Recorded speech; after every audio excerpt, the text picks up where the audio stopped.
Pemirsa, pengunjung pasar tradisional Air Madi di Minahasa Utara dihadapkan pada lonjakan harga komoditas dapur, khususnya daun bawang.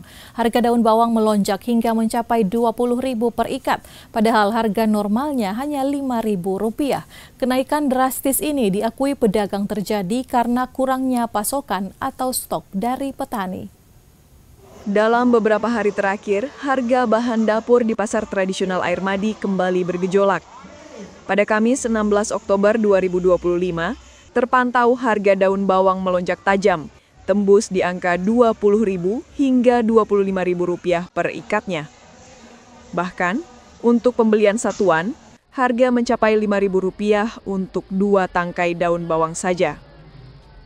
Harga ini mengalami kenaikan drastis, mengingat harga normal daun bawang sebelumnya hanya berkisar Rp5.000 per ikat. Pedagang mengakui, kenaikan harga daun bawang ini mulai terasa sejak 2 pekan terakhir.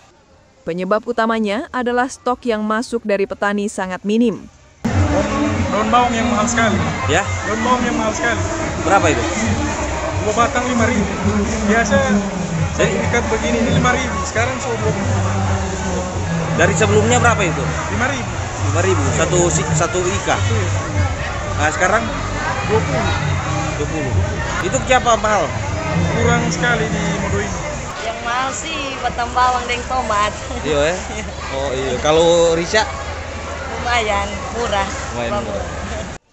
Meski harga daun bawang melonjak, harga bahan pangan penting lainnya di pasar ini terpantau masih relatif stabil. Harga cabai rawit atau rica berada di harga Rp40.000 per kilogram, tomat stabil di harga Rp10.000 per kilogram, sementara bawang merah dan bawang putih berada di angka Rp40.000 per kilogram. Brian Umboh melaporkan untuk Kawanwa TV.